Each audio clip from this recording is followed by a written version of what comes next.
জায়ান হাকিম কি বাংলাদেশের হয়ে খেলতে পারবেন? বাংলাদেশের ফুটবলে হঠাৎ করেই সবচেয়ে বেশি আলোচনায় উঠে এসেছে একটি নাম, আর সেটি হলো জায়ান হাকিম। এই ফুটবলারকে ঘিরে বাংলাদেশের সমর্থকদের স্বপ্ন এখন অনেক বড়, কারণ জায়ান হাকিম শুধু একজন সাধারণ ফুটবলার নন, গোল করার অসাধারণ দক্ষতার কারণে তাকে অনেকেই নাম দিয়েছেন গোল মেশিন। কিন্তু এই গোল মেশিন কি বাংলাদেশের হয়ে খেলতে পারবেন, নাকি ভেঙে যাবে সমর্থকদের সব স্বপ্ন? এখানেই সবচেয়ে বড় প্রশ্ন। বাফুফের সহসভাপতি ফাহাদ করিম জানিয়েছেন, সেপ্টেম্বরেই বাংলাদেশের জার্সিতে জায়ান হাকিমকে দেখা যেতে পারে। বাংলাদেশের হয়ে খেলতে রাজি হওয়ার পর ইতিমধ্যে জায়ান হাকিমের জন্ম নিবন্ধন, পাসপোর্ট সহ সকল প্রয়োজনীয় ডকুমেন্টস নিয়ে কাজ করছে বাফুফে। কিন্তু ফিফার নিয়ম বলছে অন্য কথা। ফিফার নিয়ম খতিয়ে দেখা গেছে বিষয়টি এতটা সহজ হচ্ছে না। বাফুফের সহসভাপতি ফাহাদ করিম বিষয়টি নিয়ে বেশ ইতিবাচক হলেও ফিফার নিয়মে জটিল সমস্যার সম্মুখীন হতে পারেন তিনি। তাহলে ফিফার নিয়ম কি? জায়ান হাকিমের জাতীয়তা পরিবর্তনের ক্ষেত্রে সবচেয়ে বড় বাধা হতে পারে তার আগের আন্তর্জাতিক ম্যাচ। এখানে একটি বিষয় খুব গুরুত্বপূর্ণ। জায়ান হাকিম 21 বছর বয়সের পর অ্যান্টিগুয়া অ্যান্ড বারবুডার হয়ে মেজর টুর্নামেন্টে একটি অফিসিয়াল আন্তর্জাতিক ম্যাচ খেলেছেন, আর সেই ম্যাচটি ছিল কনকাকাফ নেশনস লিগে। এখন প্রশ্ন হলো, এই একটি ম্যাচ কেন এত গুরুত্বপূর্ণ? সহজ করে বললে, একজন ফুটবলার যুব দলে কোনো দেশের হয়ে খেললে পরবর্তীতে নির্দিষ্ট শর্ত পূরণ করে অন্য দেশের হয়ে খেলার সুযোগ পেতে পারেন। ফ্রেন্ডলি ম্যাচের ক্ষেত্রে সেটা জাতীয় দলের ম্যাচ হলেও অন্য দলে মুভ করা যায়। কিন্তু 21 বছর বয়স পার করার পর কোনো খেলোয়াড় যদি অন্য দেশের হয়ে মেজর টুর্নামেন্টে খেলেন, তাহলে বিষয়টি অনেক বেশি জটিল হয়ে যায়। আর এখানে জায়ান হাকিমের সমস্যা। ফিফার ন্যাচারালাইজেশন রেগুলেশনের আর্টিকেল 9-এর 77.3 অনুচ্ছেদ অনুযায়ী জায়ান হাকিমের মতো পরিস্থিতিতে জাতীয় দল পরিবর্তনের সুযোগ নিয়ে বড় প্রশ্ন তৈরি হয়। অর্থাৎ অ্যান্টিগুয়া অ্যান্ড বারবুডার হয়ে 21 বছর বয়সের পর অফিসিয়াল মেজর টুর্নামেন্টে খেলার কারণে জায়ানকে সেই দেশের জন্য ক্যাপ্টাইন হিসেবে বিবেচনা করা হতে পারে। আর যদি তিনি সত্যিই এ নিয়মের আওতায় পড়ে যান, তাহলে বাংলাদেশের হয়ে খেলার পথ অনেক কঠিন বা অসম্ভব।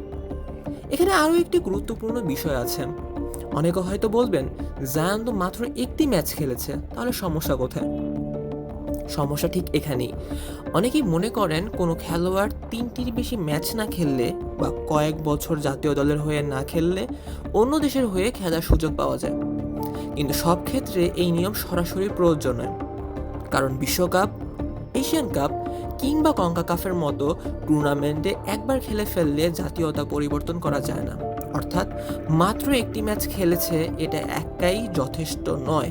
আর এই কারণেই জায়ান হাকিমের বিষয়টি এত জটিল এবং গুরুত্বপূর্ণ। বিষয়টি চলুন উদাহরণ দিয়ে বলা যাক।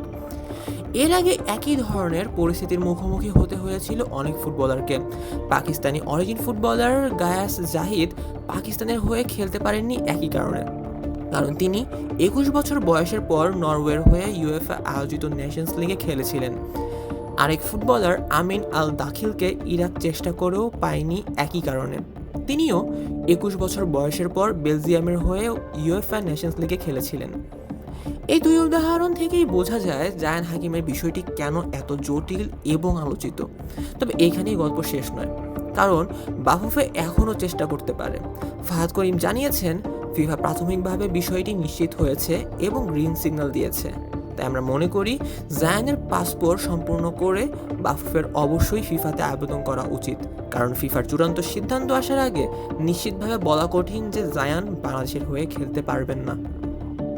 হ্যাঁ, নিয়মের ব্যাখ্যা অনুযায়ী তার ক্ষেত্রে বড় একটি বাধা আছে, কিন্তু শেষ সিদ্ধান্ত দেওয়ার ক্ষমতা তো ফিফারই। তাই কাগজপত্র প্রস্তুত করে সব তথ্য নিয়ে ফিফার কাছে আনুষ্ঠানিক আবেদন করাই সবচেয়ে ভালো পথ।